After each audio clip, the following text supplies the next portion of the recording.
Welcome everyone to the Darrington Collaborative virtual public meeting. Okay, there we go. There we go. So before we really dive in here, we're going to go over a few just quick ground rules.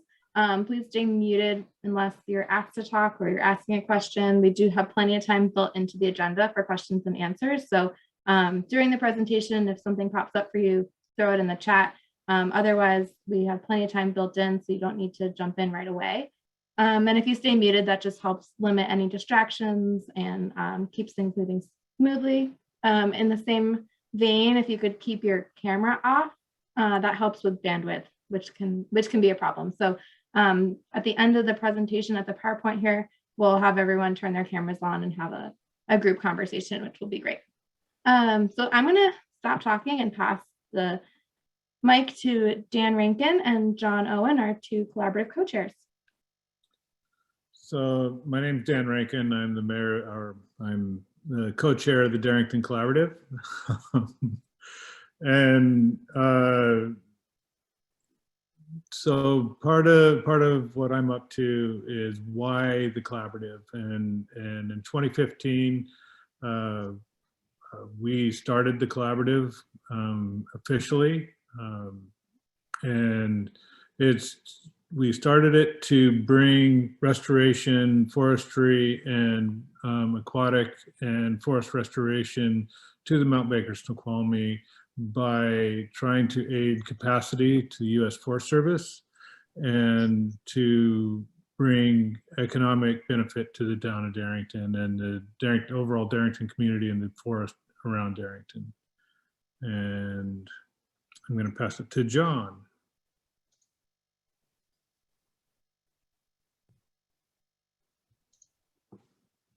You're on mute, John. Of course I am. Sorry about that. I'm John Owen. I'm co-chair with Dan, and I work for the Pew Charitable Trusts.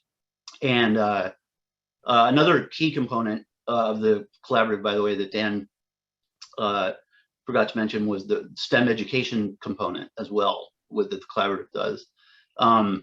And so I think we're just going to do a quick round of intros of who the board members are on the collaborative. So I've just introduced myself. I will toss it to Tom Uniacke.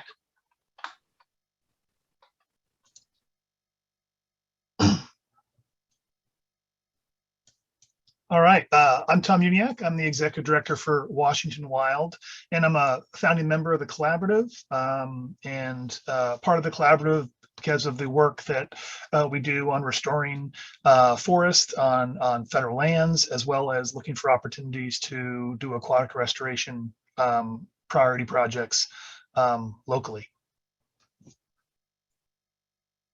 And I'll pass it over to Brenda.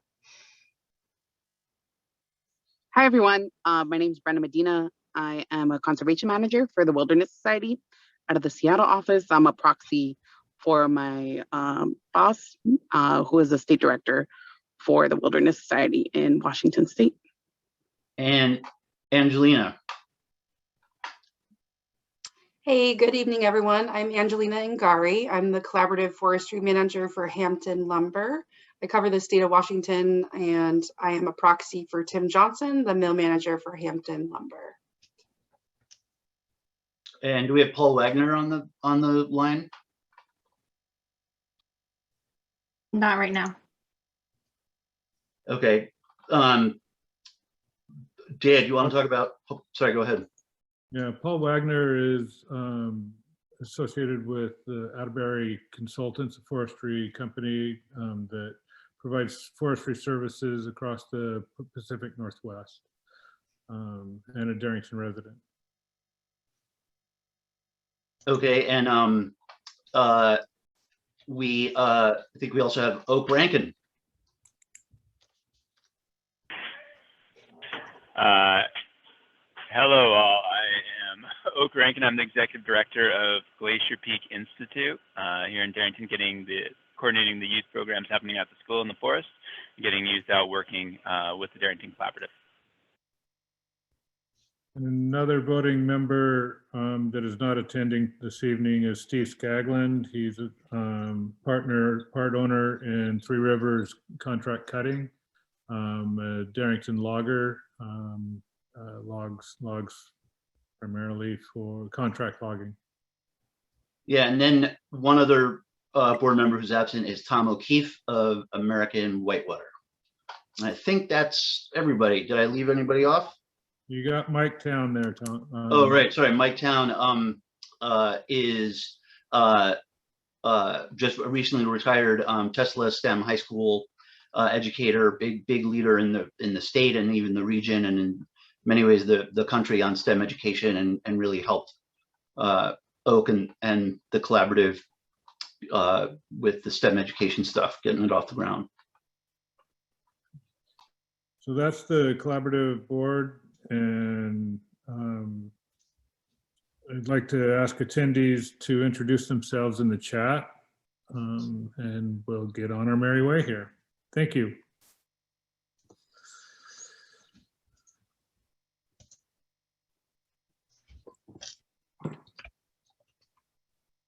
Okay, so now we're going to go on to what we do.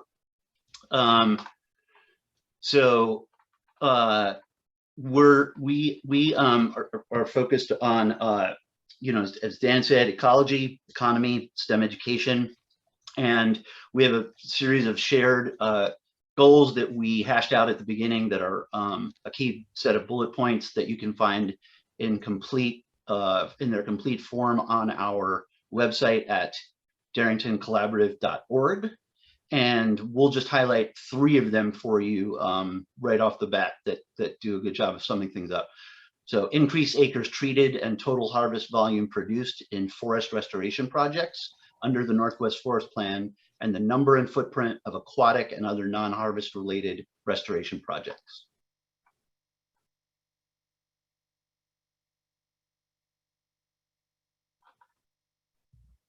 And then also to create a framework of agreement on the type and location of forest restoration treatments that benefit the ecosystem and provide for increased harvest levels under the Northwest Forest Plan, and then create new educational and career opportunities for Darrington's youth by integrating the Darrington outdoor STEM education projects into scientific monitoring of collaborative projects.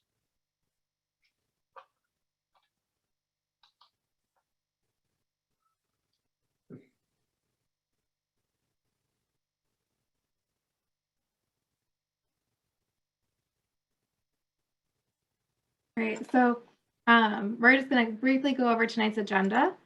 We're going to talk about our Seagleston 2 project, and you'll hear about the outcomes and lessons learned. We're going to have an update from Oak on STEM and what Glacier Peak has been up to. We'll hear a project announcement on aquatic organism passages on the 4062 road. We'll have a presentation by Miles from Resilient Forestry on complex early seral, and then we'll have open question and answer.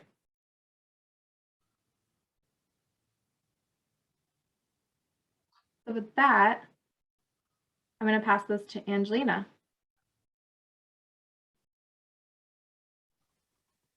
Well, it's really nice to see everybody tonight. There's new faces and old faces, and by old I mean I know them. It's really good to see everybody. Thanks for coming out tonight.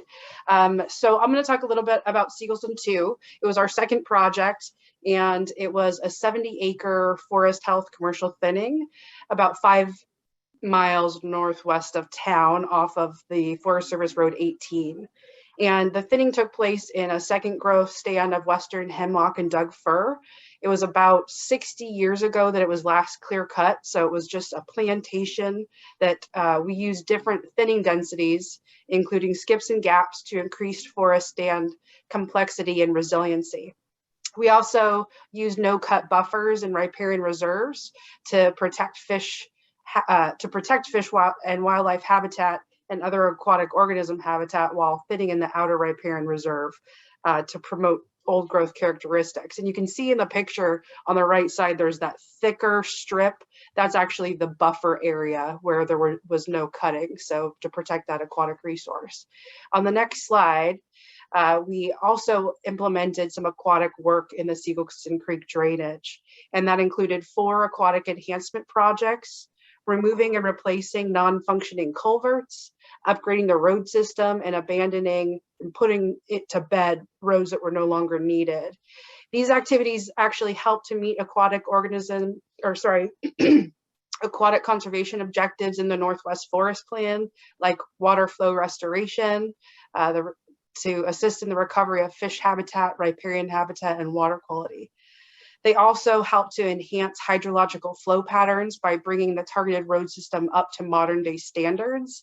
And they help to minimize road impacts to riparian areas by limiting road-related runoff and sediment. On the next slide, we'll talk a little bit about a major win for us in our partnership with the Department of Natural Resources, or DNR.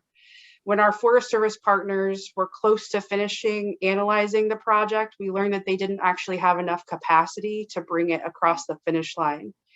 But because we had such a good relationship with our friends at the DNR, we were able to brainstorm a solution to carry forward the project into implementation. We're actually able to use what's called the Good Neighbor Authority, which allows the state to implement projects on Forest Service managed lands using state contracting mechanisms. And this was actually the only way through the partnership that we created together with these different organizations that Siegelson 2 was able to move forward into implementation. Last year in an implementation field tour, we went out with the purchaser, SPI, and the logger, as well as DNR. And we talked a little bit about how things were going out there. And what we learned was that we did a great job with the overall tree density. We actually met the target tree density that we were shooting for using this variable density thin prescription rather. And folks were really happy to have this work going on. They were also really happy to be able to use state contracting mechanisms. They're just a little bit easier to work with. And we were actually lucky to have a logger that had previously done this type of work before and had worked with collaboratives. So overall, it was a win-win-win. We had really great feedback from everybody out on the site. Thanks, Angelina. We're going to move on to our STEM update with Oak. Yeah, good afternoon, everyone. So come back to the beginning of the Darrington Collaborative. The Darrington Collaborative has been key to supporting GPI after the OSO slide. As a quick reminder, Darrington's poverty is twice the state average.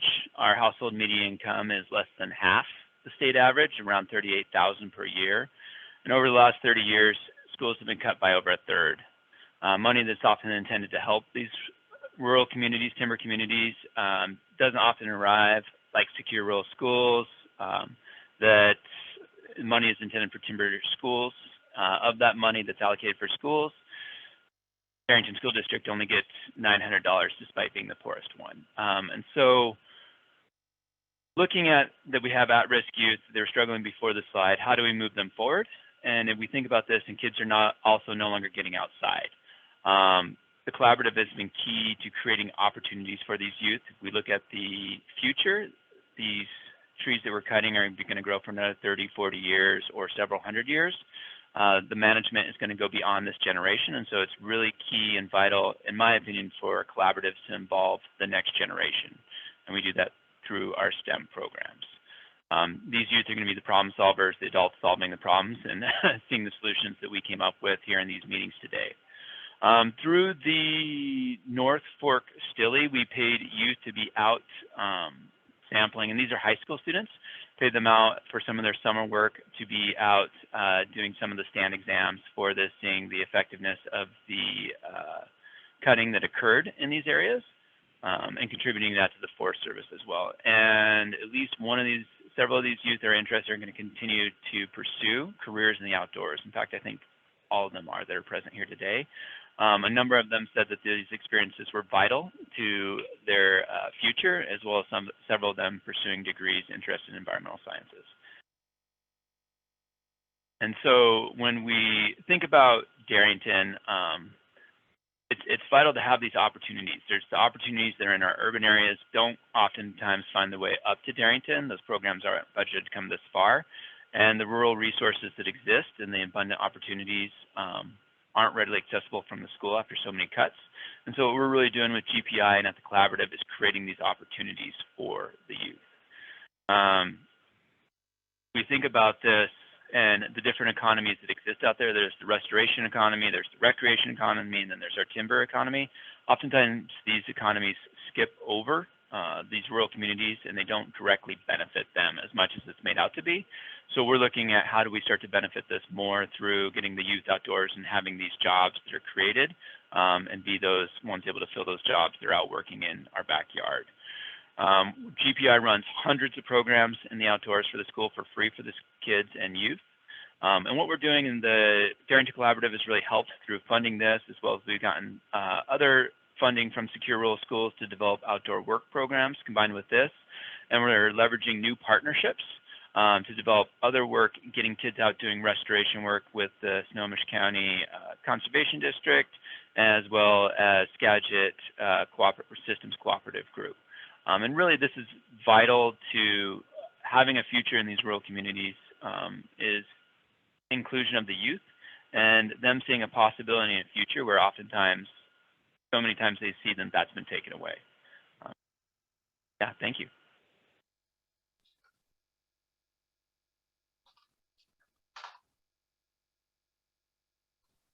Thanks, Oak. So now I'm going to pass this back to you, John. Okay, great. So another key benefit about collaboratives that, you know, in addition to doing this, the habitat restoration, thinning, timber projects that Angelina talked about that, you know, helps restore more complex habitat and accelerate more complex habitat. Another key component about collaboratives is stewardship sales and aquatic restoration.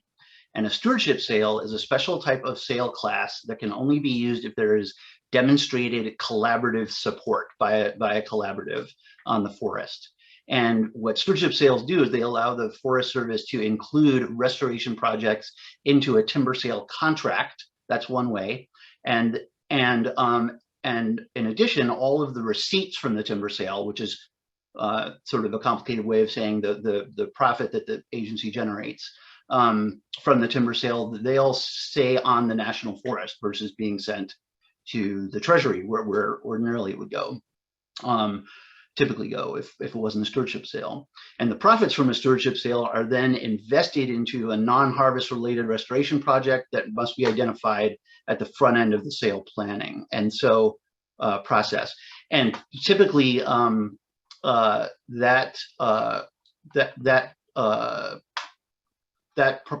typically that is through aquatic restoration projects like repairing roads that are crumbling into streams, or pulling culverts that are blocked, that block fish passage, and or replacing culverts for fish passage. So really critical for salmon and aquatic organism, salmon habitat restoration.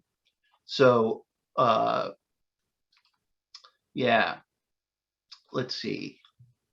Okay, so if you look here, another key component here is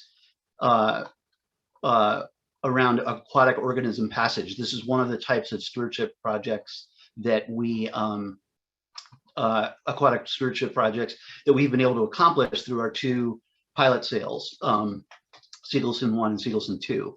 And what you'll see is we've done about 17 of these projects in the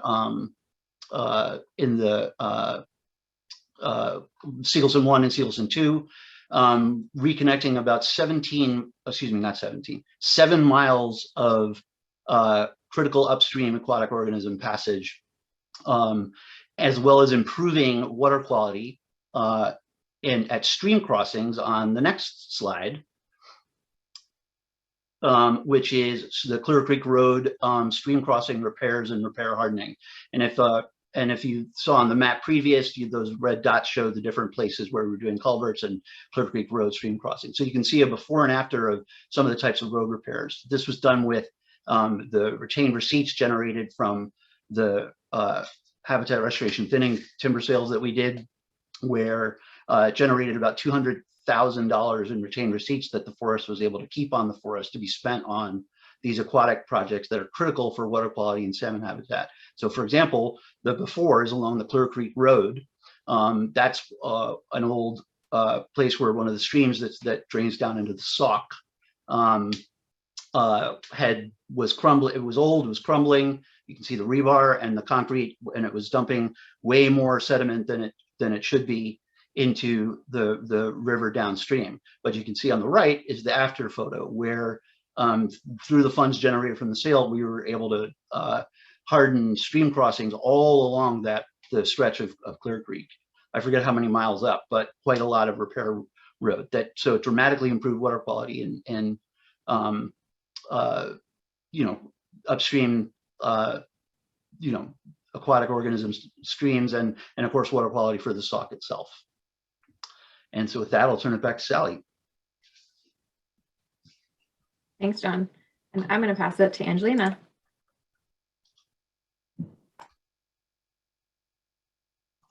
All right, I'll catch it.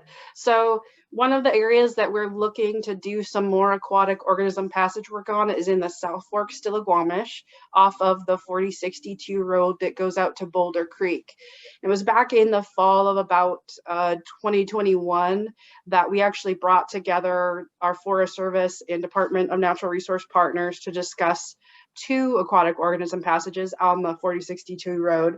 The first is actually a squashed pipe that's about 12 foot wide, and the second is an 18-foot pipe arch. The forest's engineering design was about 40 to 50% complete, and they didn't have the capacity to finish that in the next couple of years. And so while we wanted to work by using some of our stewardship funds to complete the work, the DNR actually offered to cover the work with their own funding. They've got a couple of different pots of funding that they use, and they've actually just hired a new engineer that focuses solely on the Mount Baker Snoqualmie. So they're actually going to take over the engineering design and finish it up for us so that we can get these 2 projects done in the next year or so, when there's a good window of opportunity to get the work done. Road work and aquatic organism passages can be very cost prohibitive. There's not always enough timber volume to cover the cost of these things. And so sometimes a sale will go out to bid and will actually fail because it's upside down economically. So by the collaborative finding ways to bring partners to the table that have funding, that have capacity, or developing these retained receipts that John was talking about, we can actually help to right size some of these timber sales so that we can actually go out and get the good work done on the ground to make the forest more resilient. These 2 aquatic organism passages that are on the 4062 road will actually potentially allow some of the units that were dropped from the sale previously to be added back into the sale, because they'll have access to those areas by fixing some of this road structure. So we're really excited to be able to continue to work with the forest and the Department of Natural Resources to find solutions when we run up against obstacles.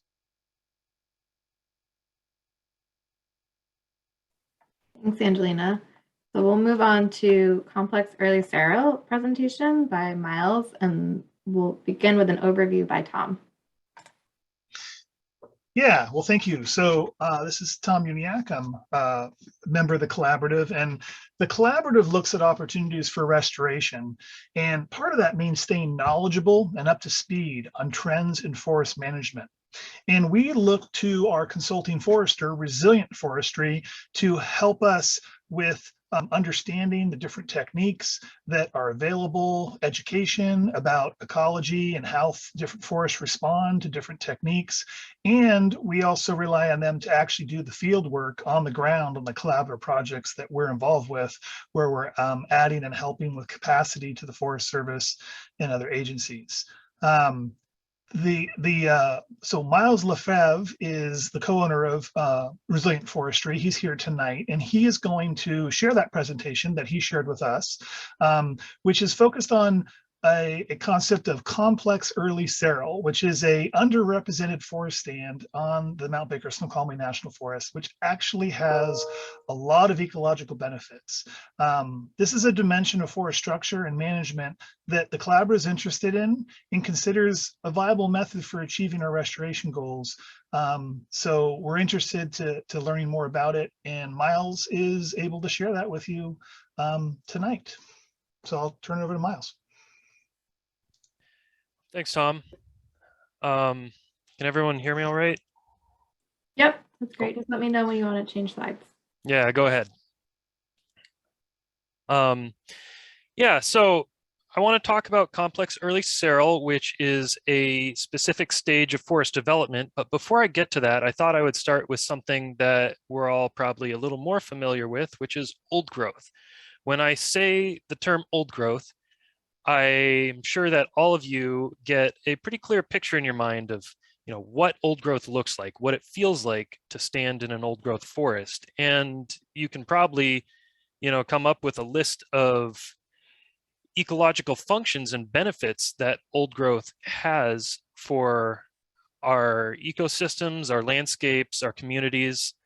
But what might not be as familiar to folks is how we get there, how a forest goes through what we call successional stages to grow up and become old growth. And further, it might not be totally familiar to folks of how all these different stages fit together in the landscape like puzzle pieces or a mosaic and exist to create a holistic functioning landscape. So let's start at the beginning. On the next slide,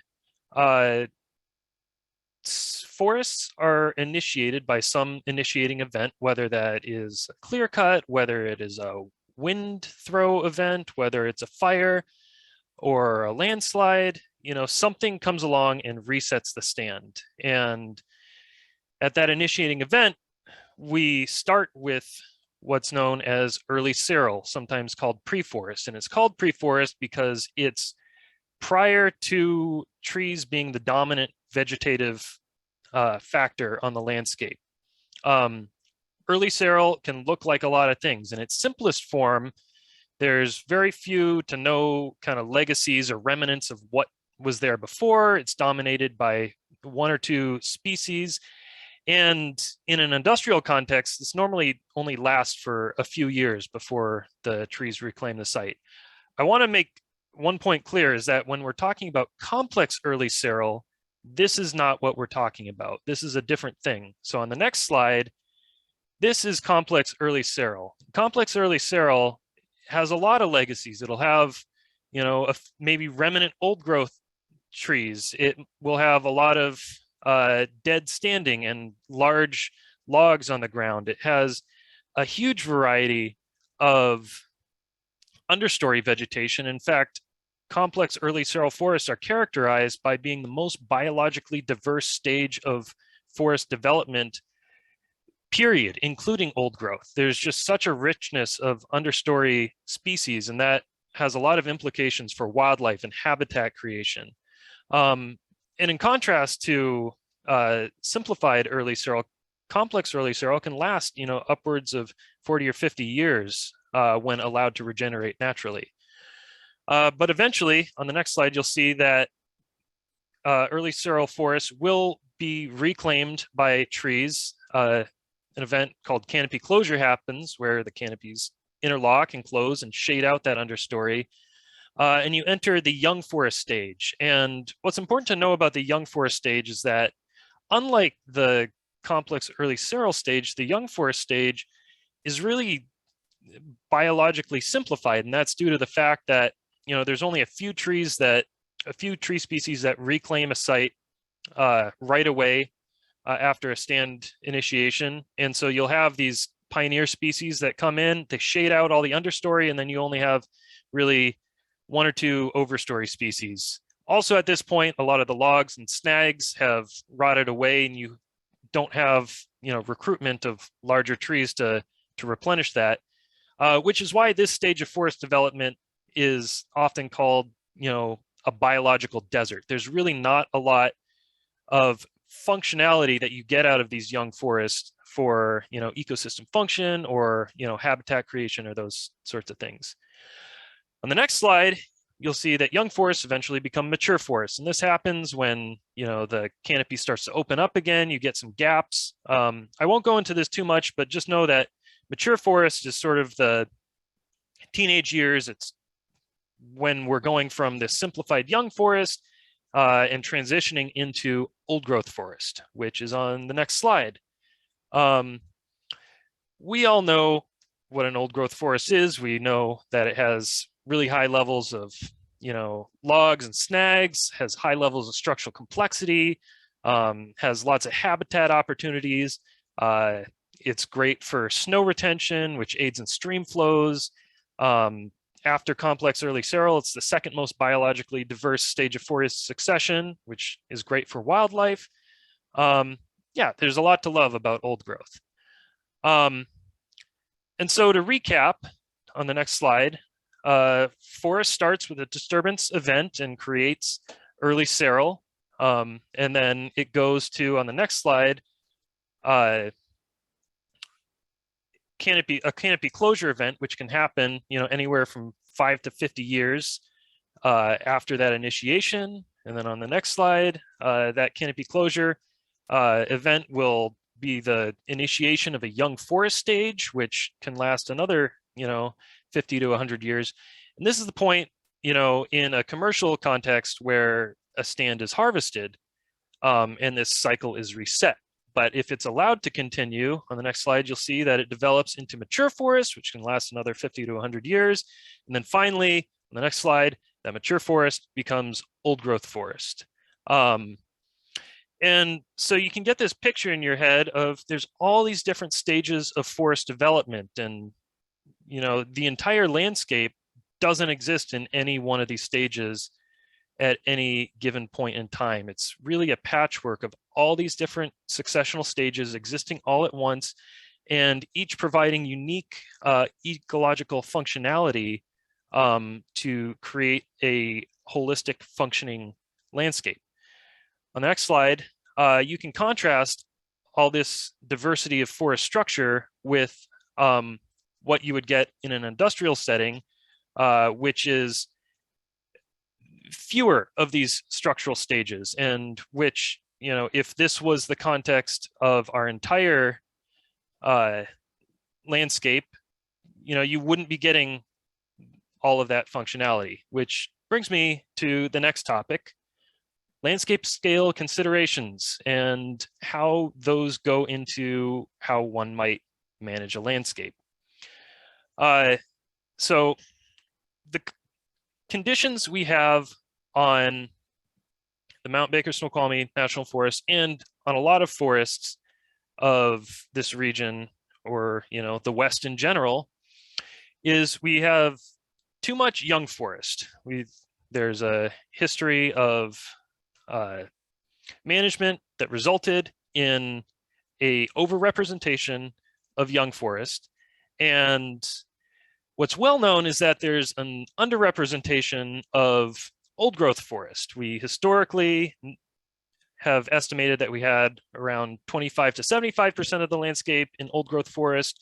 Right now, we've got maybe 5 to 20%. We want to get that number up. What's not as well known is that historically we had maybe 10 to 20% of the landscape in pre-forest, and now we've got maybe 3 to 5. And of what we have in early seral is this simplified early seral for the most part. There's not a ton of this complex early seral, which we know has a lot of great ecological benefits. So what do we do with all this information? Well, on the next slide, we know we have a lot of this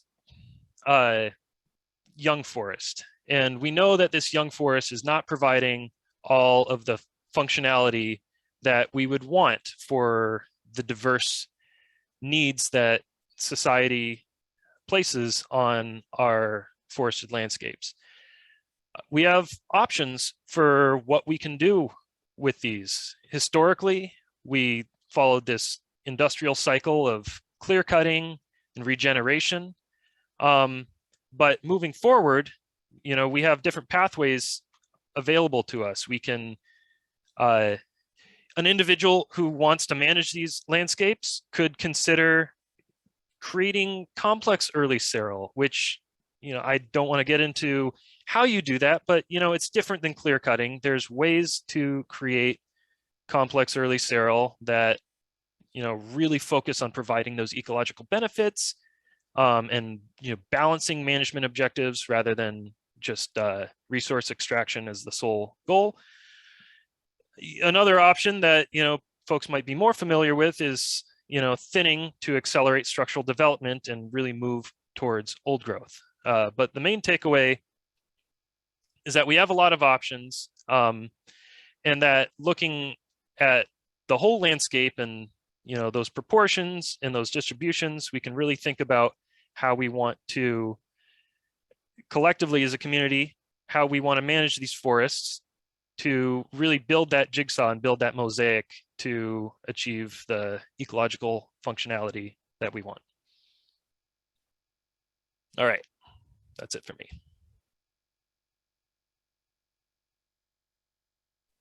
Thanks, Miles. That was great.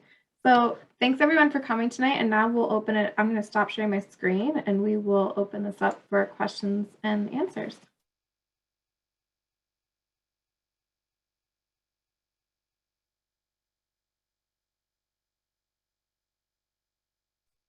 Doug, I see your hand raised. Yep, let me, there we go.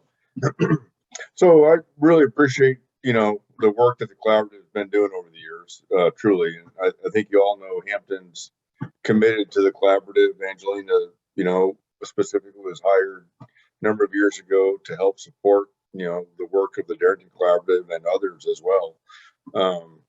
I'm kind of interested, Tom, in what you just followed up there. Were you addressing the Mount Baker Snoqualmie landscape, or were you addressing all lands?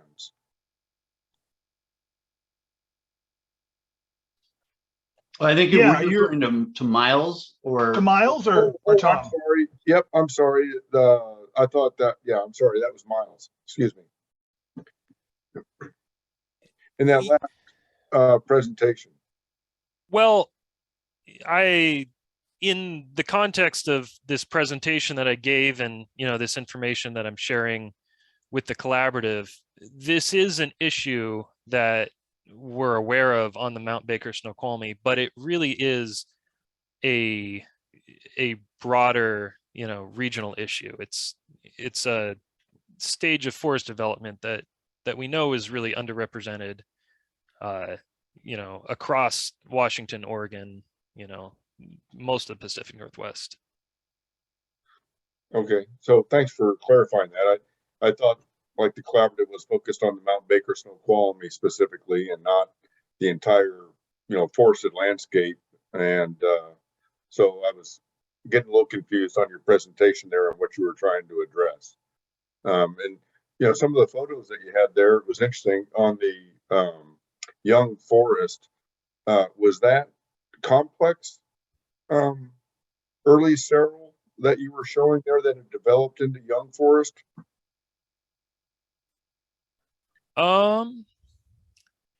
That is a good question. I'm gonna have to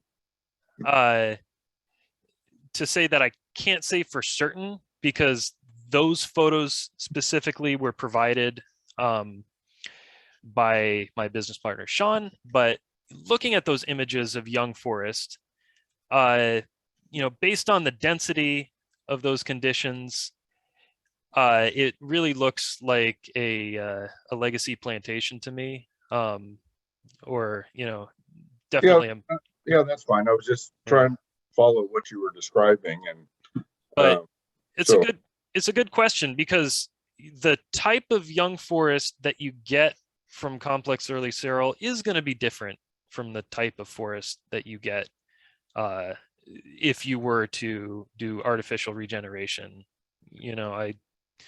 there's a lot of thought that goes into, planting and spacing and, optimizing for, biomass accumulation that doesn't really happen in a natural context. And, depending on what your goals are, that can be a good thing or a bad thing, but it will look different. You're going to have a more variable density.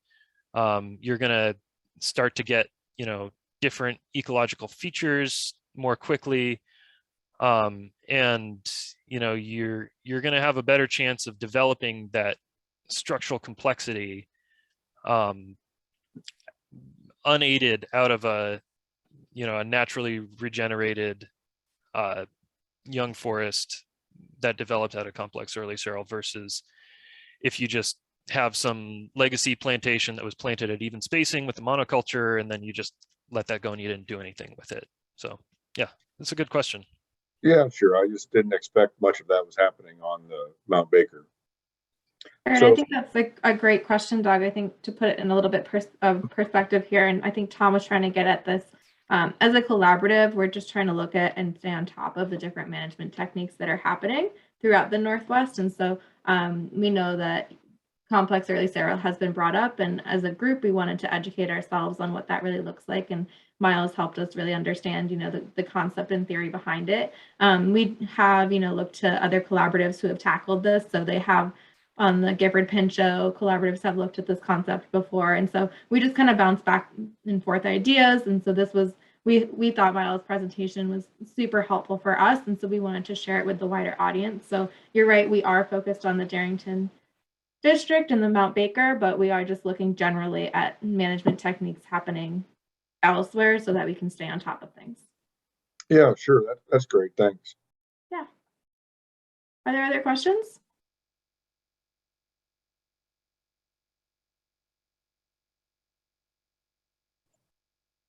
Okay, I'll go with another one. So Keep going. It's okay. You don't even have to raise your hand. Everyone can just jump in and talk.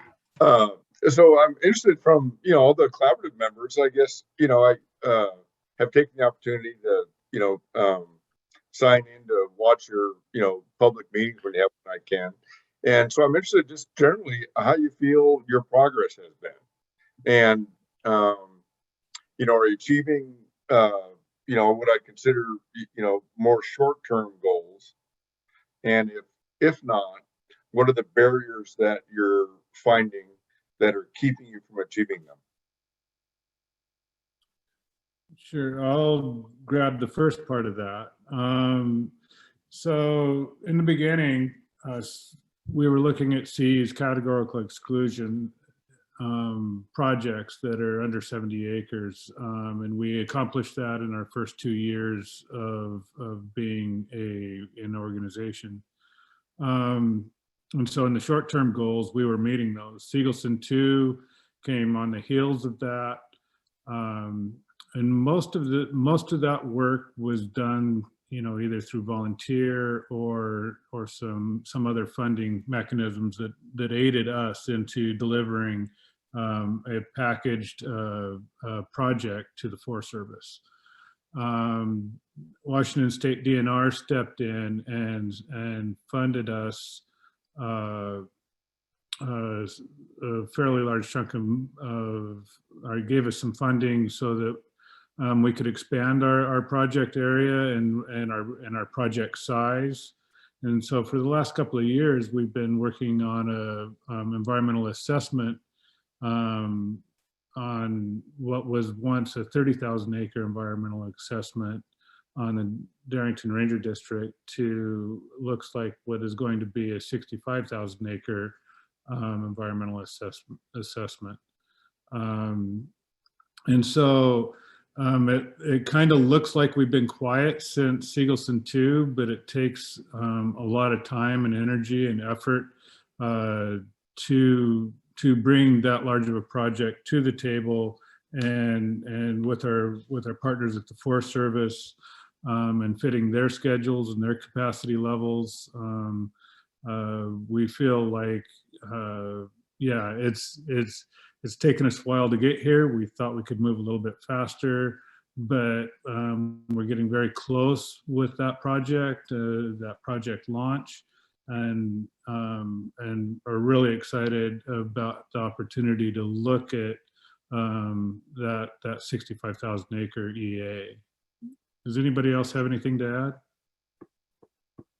Yeah, I can speak on top of that, Dan. I think that's right. I mean, I think we all want to do more, and I think that 2-year stretch for Siegelson 1 felt long, but as we talked to other collaboratives, it was pretty clear that that wasn't very long at all. Like, that was actually pretty quick when you get out of the gate. And I think we kind of 4 goals the collaborative has in my mind. There's more than that, but one is, we want to be able to get increase restoration forestry by getting projects that are happening. And I think we've done that, the Siegelson 1, Siegelson 2, and as Dan suggested, we were then scaling up, right? Looking at not the 70-acre ones, but looking at larger projects. And so that I think is underway. I think the other goal is we care about the Darrington community, all of us here on the collaborative, and that's kind of unique. And so, a number of those sales, like the local mill at Hampton has bought, and I know in some cases they've hired local contractors to do the work, and that's not irrelevant. That is part of what we all hope is an opportunity for locally for Darrington. I would say third, the work that Oak's done in GPI with the STEM really makes our collaborative unique. I don't know that there's another collaborative that really integrates STEM like that. Early on, we had this really unique opportunity to do exchanges with the Darrington Middle School and I think Redmond and Tesla High School in different stages, which was super unique, and I think really great to do. Oak just reported on the work that he's stepped up with some funding to kind of do that really integrates the work we're doing on the timber side with the STEM. So all of those things are important. And the last goal is the restoration part, the aquatic restoration. As a collaborative, we have the unique opportunity on these projects to keep the money here on the forest, and that can go to aquatic restoration.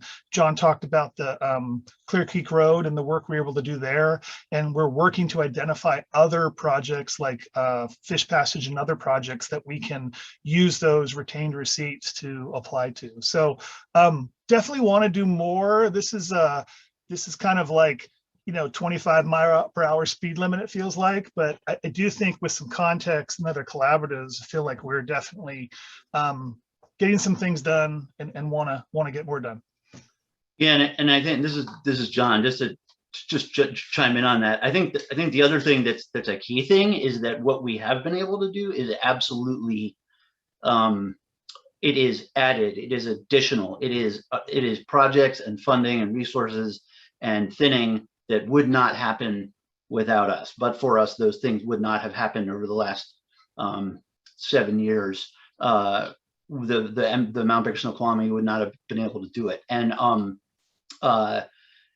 so, for example, there's an enormous backlog, millions and millions and millions of dollars of aquatic restoration needs that need to happen on the Mount Baker Snoqualmie National Forest for salmon recovery and all sorts of other stuff. And so we are helping chip away at that little by little, along with the, other millions that were in the infrastructure bill that just passed. But also we should say it's been as Angelina touched on, there's just been a lot of great partnerships. Just huge thank you to Greta and the Forest Service and to DNR and the community and others for all the help and support. Yeah, and I'll hop in here too. I mean, the fact that when I started 4 years ago, I was helping to coordinate and facilitate the group, and then we actually secured funding to hire Sally from Sustainable Northwest is a leap. We were one of the only collaboratives in the state that didn't have a dedicated coordinator at the time, and so finding funding, I think it was in 2019 alone, we sunk over $500,000 into project work, from cultural resource surveys to stand exams on multiple projects on the forest and across the forest, even outside of the Darrington Ranger District, where the staff just weren't there. They didn't have enough staff to complete the work. We also did road surveys. We did legacy stream data collection and then handed that off to the forest so that they could actually do the stream surveys that they needed to do. What else? We've hired multiple contractors, created partnerships with the Soxhawtla tribe to carry out some of that work. So basically in the background, we have found money, hired local folk to go out and do work on the ground to prep ahead of the actual National Environmental Policy Act analysis that the Forest Service will kick off hopefully this spring sometime.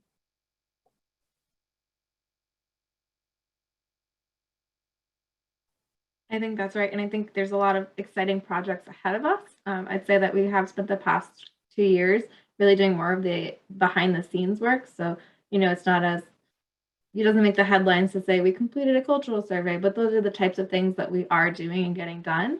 And so tonight we were really excited to announce the 4062 road because we just heard that project was confirmed. And so, it takes it's baby steps, but that's what we've been doing. And we know that, with North Fork still around the corner, we're really excited that that's happening and we can, really dive deeper into that. And hopefully we'll be able to speak to that more as a group and doing some more outreach around that, as well as continuing to look at what John and Tom and Dan and others have pointed out, aquatics projects that we can continue to work with the Forest Service and DNR on finding and making happen.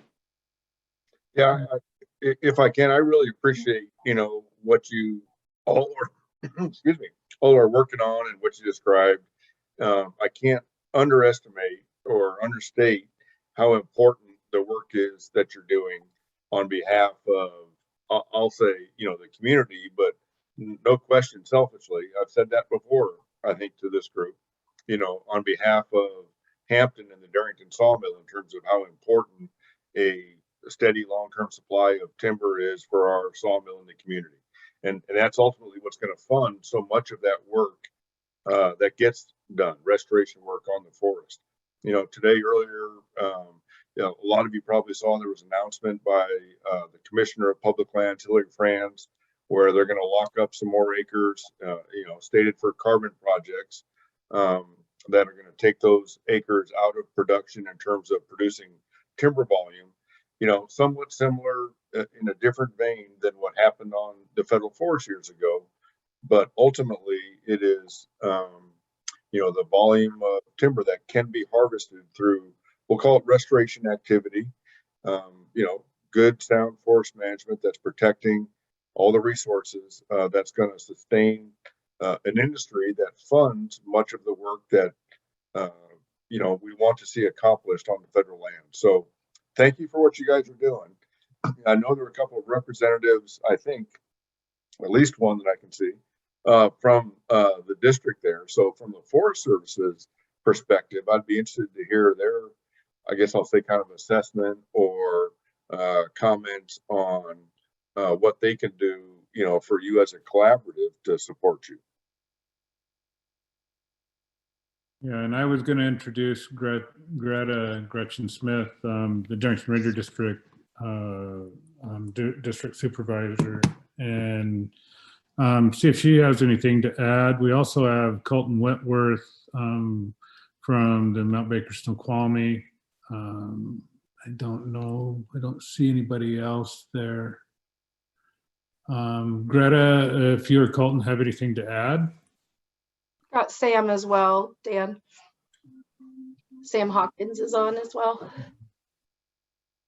Yeah, I'll go ahead and chime in. So first off, I want to say thank you to the Darrington Collaborative. I really value our partnership and the relationship that we have built over the past couple of years. And really, at the end of the day, for me, this is an added capacity to our program. And essentially, I'm not sure we would be where we are now with North Fork Story without the support of the Darrington Collaborative and getting the information and the data that we need to inform our decision.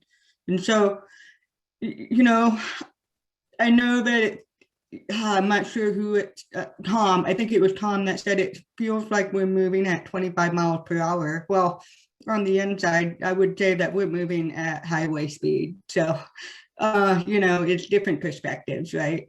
I will say that the Forest Service has had some challenges over the past couple of years.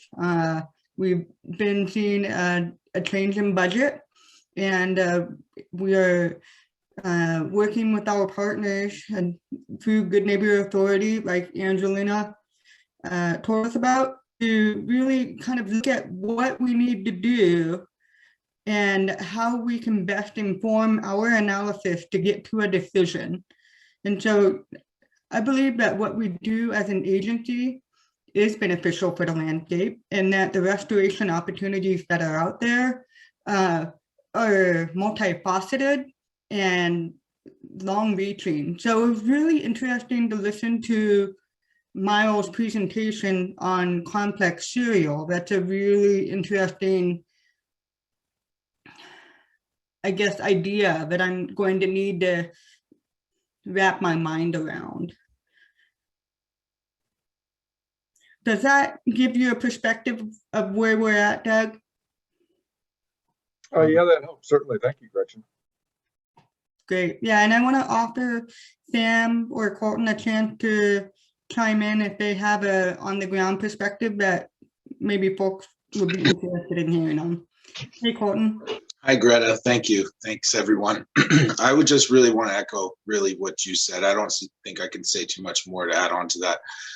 I do want to say that the work that Oak has done, as well as Dan, with some of the community outreach programs, I think really has bolstered our ability to move forward and to get messaging out and to, really highlight some of those projects that, is essentially the squeaky wheel gets the grease type of situation. So constantly keeping one foot moving in front of the other has been big for us. And I really, just happy to be working with everybody. And thanks, Greta. I think you said everything that I would have wanted to say. So.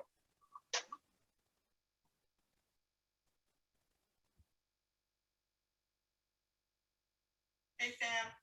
I think you're on mute. Only thing I would add is just, that the secrets in the sauce with a lot of this stuff, and that it will not be apparent immediately, but a sustainable log supply that is also meeting restoration goals, providing local jobs, as well as,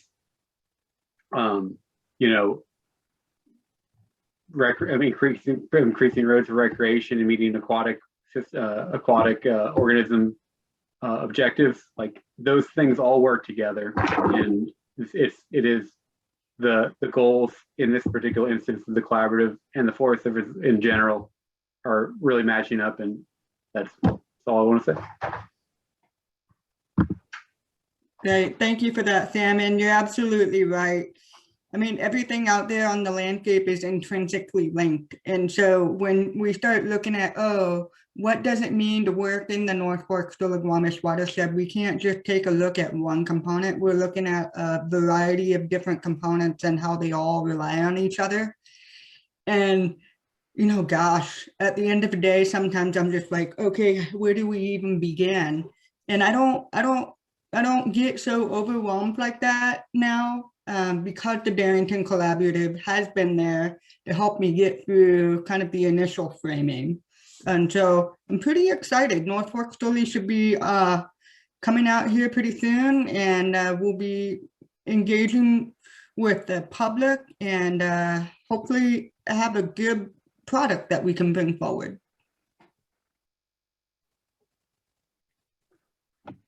Sally, if I could rewind us back, while we have Adam Ellsworth, he was the purchaser through SPI of the Siegelson 2 Good Neighbor Authority project.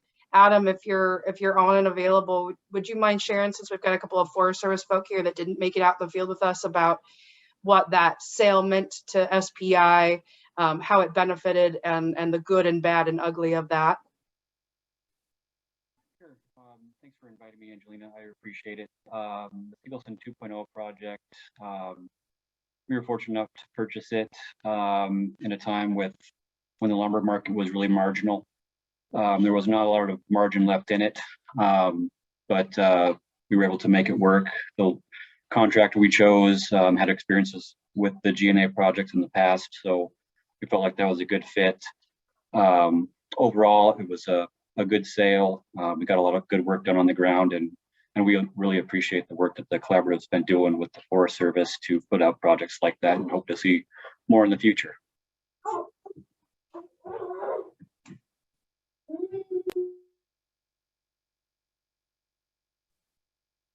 Thanks, Adam. Are there other questions or comments?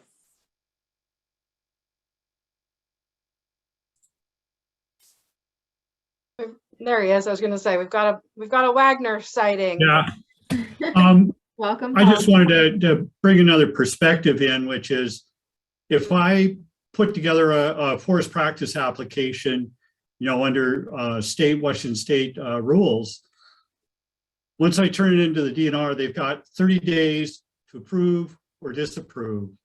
So, this longer time frame with Forest Service, from some perspective, seems just like we're barely moving, except the DNR the state has got a habitat conservation plan that covers a lot of things up front. Forest Service just has a lot of different things that they have to analyze and account for. And then at the end of it all, they've got their comment period, they've got period for objection, and then they've got the National Marine Fisheries consultation. I mean, it's just a much longer timeline for getting a project to final approval.